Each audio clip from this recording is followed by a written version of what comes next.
The Tale of the Flopsy Bunnies, by Beatrix Potter, for all the little friends of Mr. McGregor and Peter and Benjamin.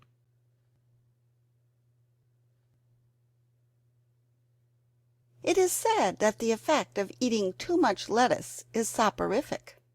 I have never felt sleepy after eating lettuces, but then I am not a rabbit. They certainly had a very soporific effect on the Flopsy Bunnies.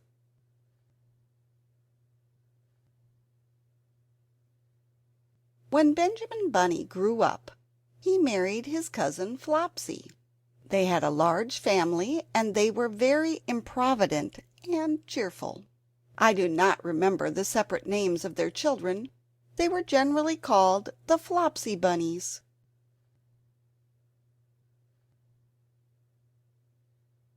As there was not always quite enough to eat, Benjamin used to borrow cabbages from Flopsy's brother Peter Rabbit, who kept a nursery garden. Sometimes Peter Rabbit had no cabbages to spare.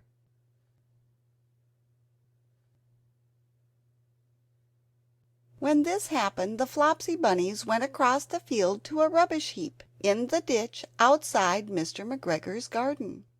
Mr. McGregor's rubbish heap was a mixture. There were jam pots and paper bags and mountains of chopped grass from the mowing machine, which always tasted oily, and some rotten vegetable marrows, and an old boot or two. One day, oh joy! there were a quantity of overgrown lettuces, which had shot into flower.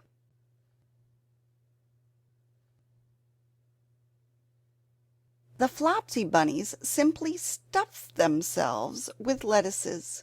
By degrees, one after another, they were overcome with slumber, and laid down in the mown grass.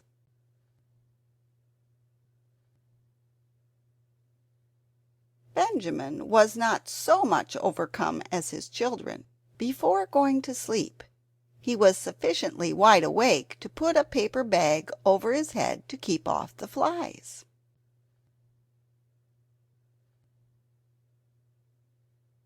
The little Flopsy Bunnies slept delightfully in the warm sun. From the lawn beyond the garden came the distant clackety sound of the mowing machine.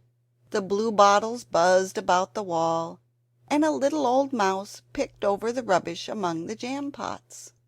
I can tell you her name. She was Thomasina Tittlemouse, a wood mouse with a long tail.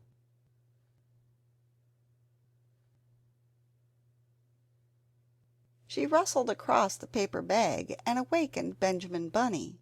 The mouse apologized profusely and said that she knew Peter Rabbit.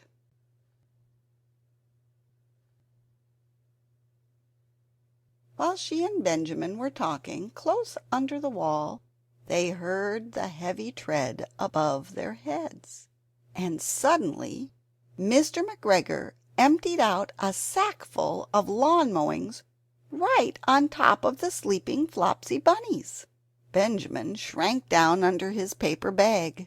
The mouse hid in a jam pot.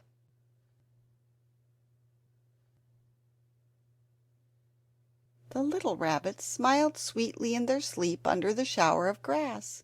They did not awake because the lettuces had been so soporific. They dreamt that their mother Flopsy was tucking them up in a hay bed. Mr. McGregor looked down after emptying his sack. He saw some funny little brown tips of ears sticking up through the lawn mowings. He stared at them for some time.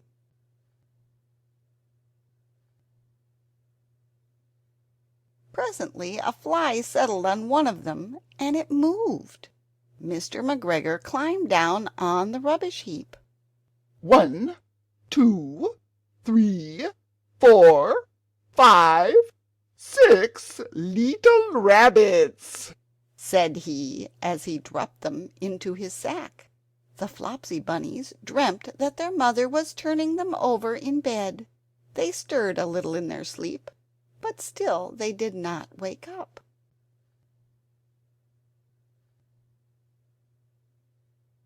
Mr. McGregor tied up the sack and left it on the wall. He went to put away the mowing machine.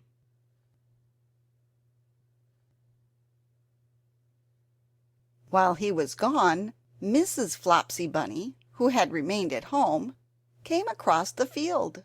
She looked suspiciously at the sack and wondered where everybody was.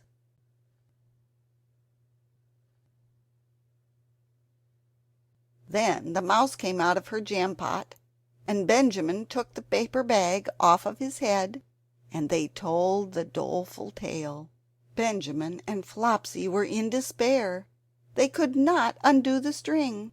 But Mrs. Tittlemouse was a resourceful person. She nibbled a hole in the bottom corner of the sack.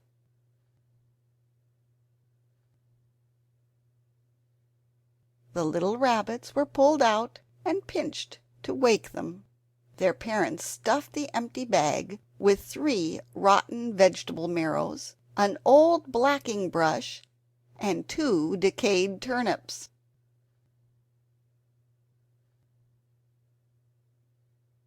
Then they all hid under a bush and watched for Mr. McGregor.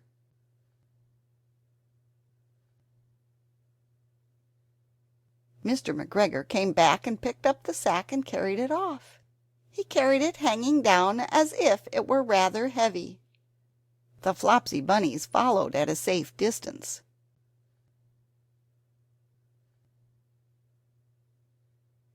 They watched him go into his house, and then they crept up to the window to listen.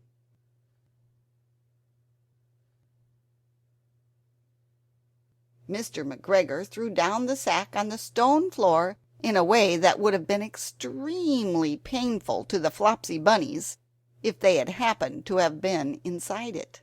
They could hear him drag his chair on the flags and chuckle. 1, 2, 3, 4, 5, 6 little rabbits, said Mr. McGregor.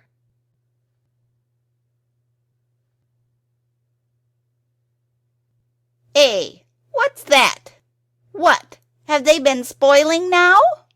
Inquired Mrs. McGregor.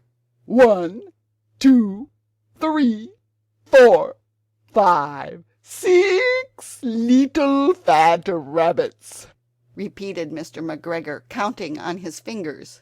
1, 2, 3. Don't you be silly. What do you mean, you silly old man? In the sack. 1, 2, 3, 4, 5, 6, repeated Mr. McGregor. The youngest Flopsy Bunny got upon the window-sill.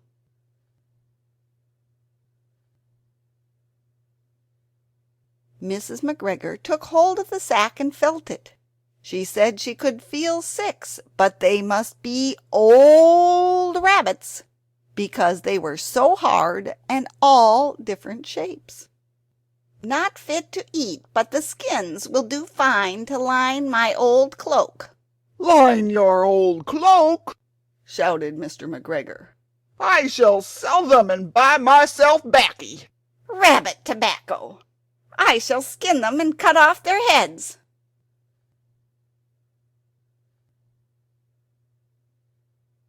Mrs. McGregor untied the sack and put her hand inside. When she felt the vegetables, she became very angry. She said that Mr. McGregor had done it a purpose.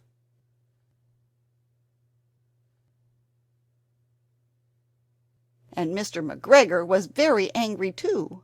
One of the rotten marrows came flying through the kitchen window and hit the youngest Flopsy Bunny. It rather hurt.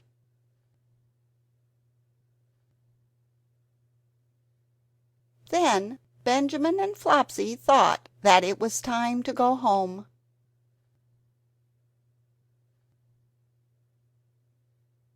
So Mr. McGregor did not get his tobacco, and Mrs. McGregor did not get her rabbit skins. But next Christmas Thomasina Tittlemouse got a present of enough rabbit wool to make herself a cloak and a hood and a handsome muff and a pair of warm mittens.